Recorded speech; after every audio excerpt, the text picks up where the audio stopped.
Hello, and welcome to the We're Not Stumped podcast. I'm your host, Mike Bolland, and I'm a congenital amputee of the right hand. In this show, I will interview other amputees and allow them to tell you their incredible life stories. I'll also feature family members of amputees and others who support the amputee community, all in an effort to discuss the challenges and triumphs of those living with limb loss. So stick around and listen to inspirational stories and find out why we say, We're Not Stumped. Well, hello, everyone. Welcome to the We're Not Stumped podcast. I'm your host, Mike Bolland, and I'm on location in Flagstaff today. I talked about this a couple days ago on the podcast, and I'm actually here. I'm very excited. It's actually right after the event. So I know three people that are pretty tired because they helped put this whole thing on.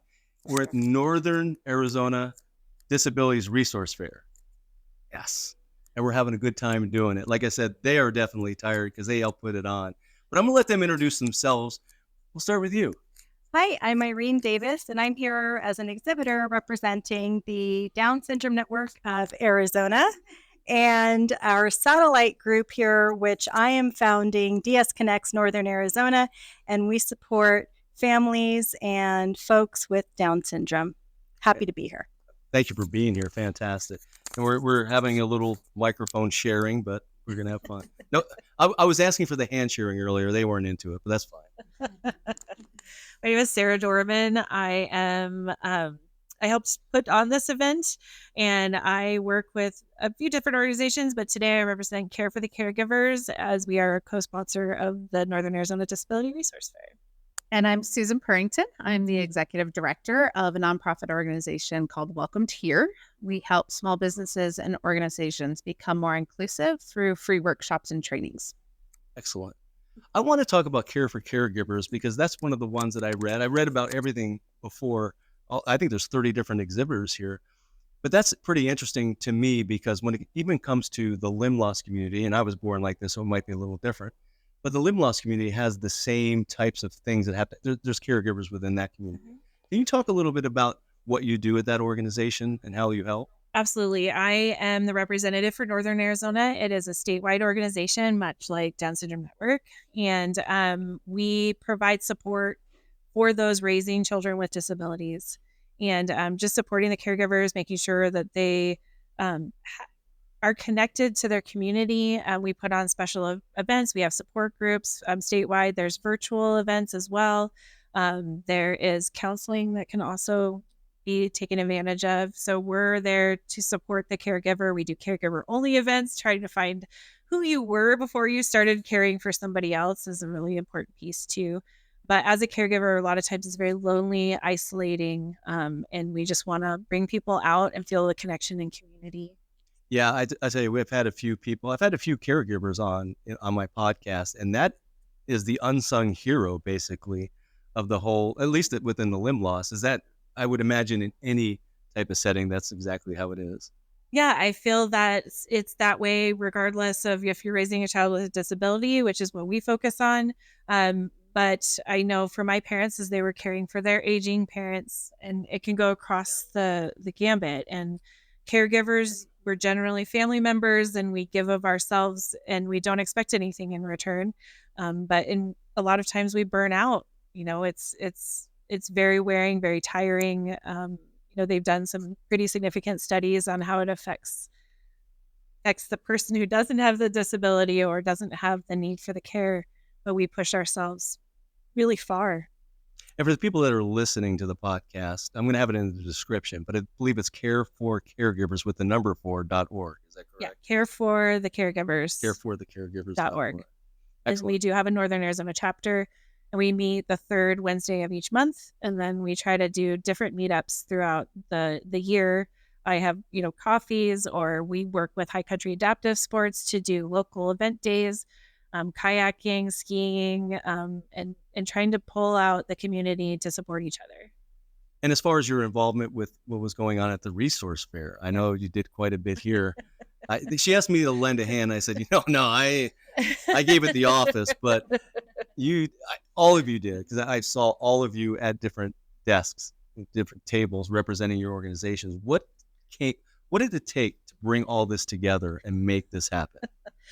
Well, my son was diagnosed with autism when he was 2, and we were living in Flagstaff and have been the entire time. And when you're starting out on that journey, trying to find the resources you need is very difficult. And as well-meaning and as great it is to have them in the Valley and into the Phoenix area or even in Tucson, each region has its own flavor and own things that they offer. And so it was very lonely and difficult and exhausting trying to navigate all that.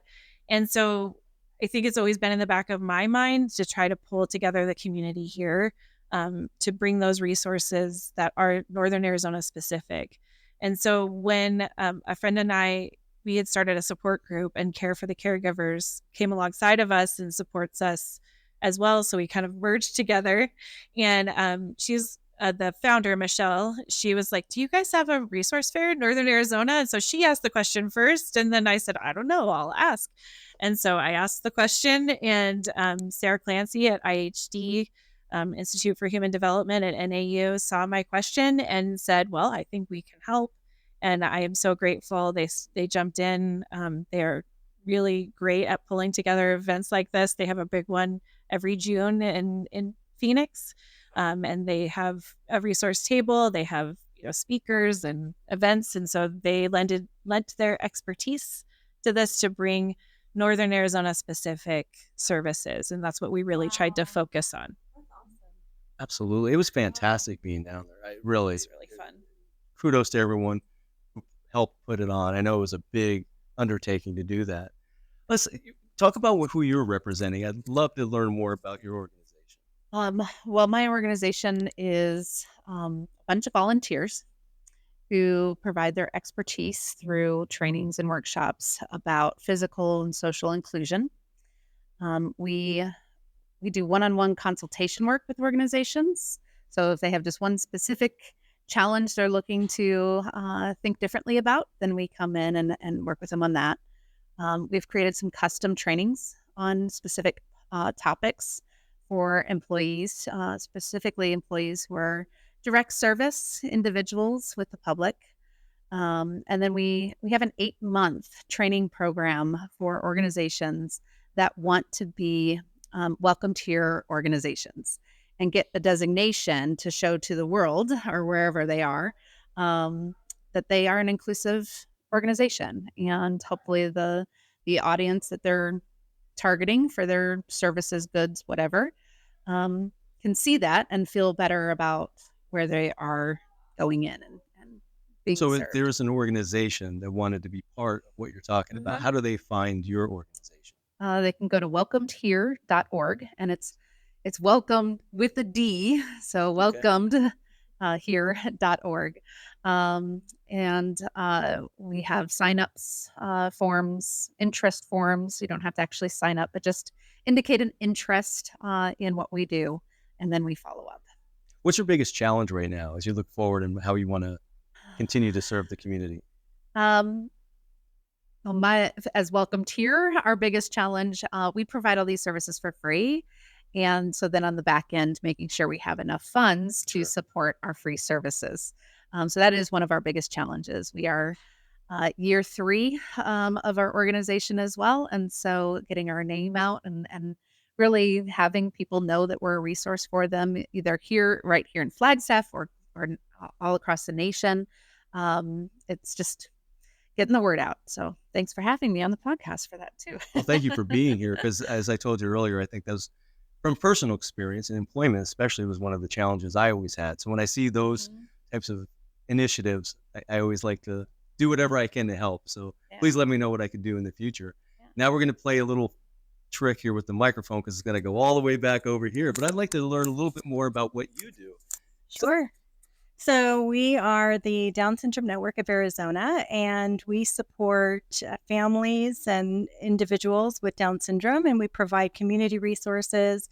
We put events on, and our biggest event is coming up on November 23rd, which is our Buddy Walk, and it's our biggest fundraiser. So we really appreciate any support, and it's easy to find online.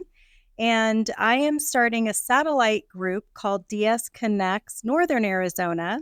And since a lot of our events take place in Phoenix, we're trying to establish a foothold here in Northern Arizona, so folks don't have to drive down to Phoenix for everything to be involved. And so I just started this probably a few months ago and really trying to get the word out to everybody that I'm here, and really similar to what you're doing, Sarah. We're just trying to provide support and a friendly, safe space for families, caregivers of folks with Down syndrome, and folks with Down syndrome themselves, to get together, commune, get to know one another. It's a very tiny community. And as a caregiver, you do feel alone. And even, I now say my life is dedicated to education, and I educate all of the caregivers in my son's life, including the doctors.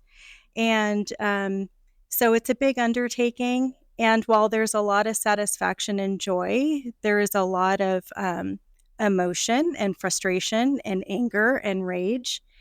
And it really helps to find people who you can share that, and they know exactly what you're talking about.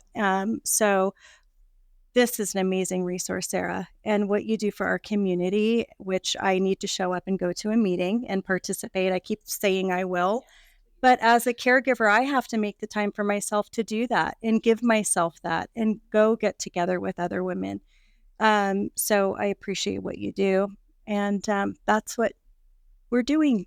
How do people find you that are just listening? Go to the DSNAZ website, Down Syndrome Network of Arizona website, and the DS Connects Northern Arizona group. We're a tab on the website, and please reach out to us, and we're happy to connect. And if you know anybody with Down syndrome who's having trouble finding resources, another wonderful service that I was lucky enough to be able to start is we're going to schools and we're talking about Down syndrome in the classroom. And, we always assume our educators, especially our special educators, know about everything, and they simply don't. And we were lucky enough to have a district reach out to us who were going to be teaching a young lady with Down syndrome. And they asked us, do you have any materials or somebody who can come share about Down syndrome? I called them. I said, what do you want to know? She said, we're really interested in knowing about cognitive and behavioral aspects of students with Down syndrome. So I put something together and I went and I shared. And as a mom, I was also able to talk about my son and my experience, and that everyone showed up for this kid, and the impact of that moved me so much. And luckily the network has, we got a grant specifically to shore up this program that I've written, and we're now kind of formalizing it, and we want to offer it to any caregiver, but educators, caregivers, foster parents, and I will, and others will come out, and we will just share what it means to love somebody and care for somebody with Down syndrome. It sounds like a question I was going to ask all of you about advocating for yourself. And it seems like sometimes that word can be associated with an uphill battle. But as you just described it, you're able to communicate and have people understand. And I guess it takes both sides. But what did that mean to go to the people you were going to and actually explain what you're doing and have them accept that? That had been a big thing. It was so moving because I couldn't believe the amount of questions they were answering. And the first thing I said is, this is a safe space, so let's put all PC stuff aside. You want people to be able to ask all the questions, right? Yeah. Drop the facade. What's Down syndrome to you? What's your experience with Down syndrome? What do you think of when you see a person with Down syndrome? Let's just be honest about it. And then through education and conversation, you totally move the needle. And everybody leaves there going, wow.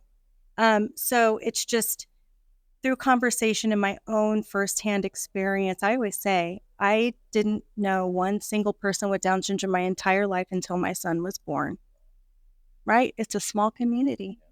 And so all people have is a distant view of what that looks like. And so I can come in and I can just put a face to it and answer all the questions and just open up a dialogue about it.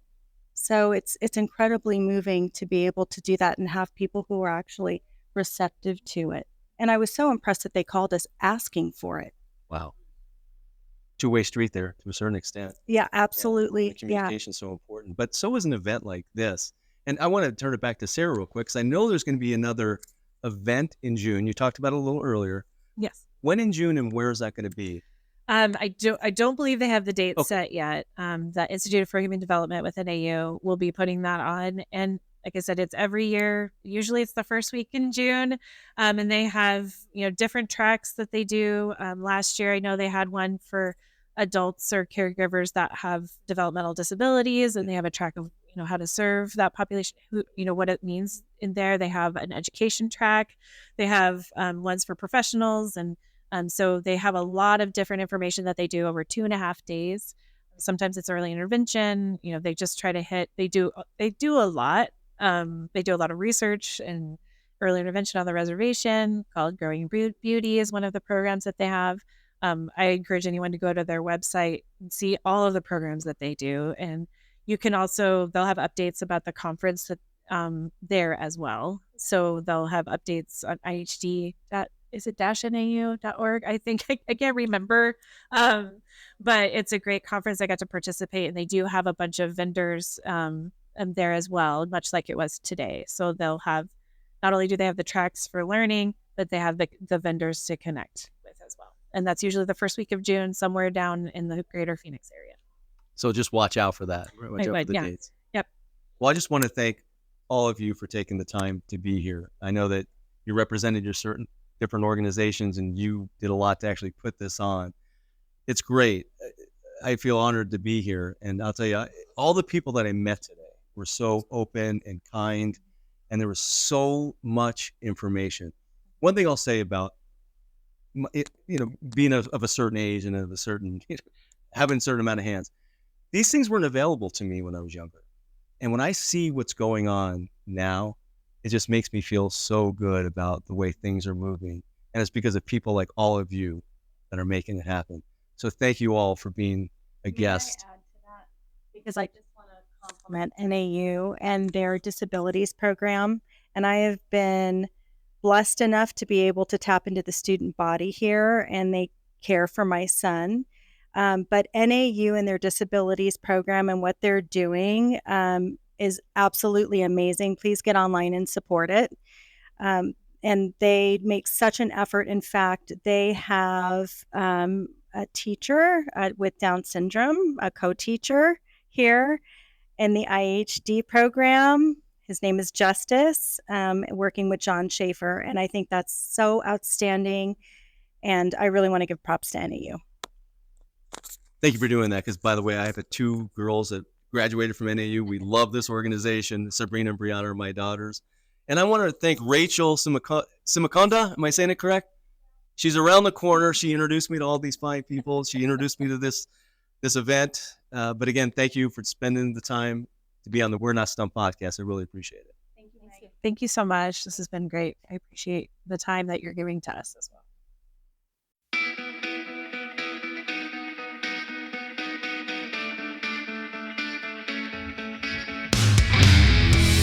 That was the We're Not Stumped podcast, hosted by Mike Bolland. If you want to be a guest on the program, reach out to Mike at his email address, mike@mikebolland.com. This podcast is produced by One Hand Man Productions. If you are looking to start your podcast, go to onehandmanproductions.com.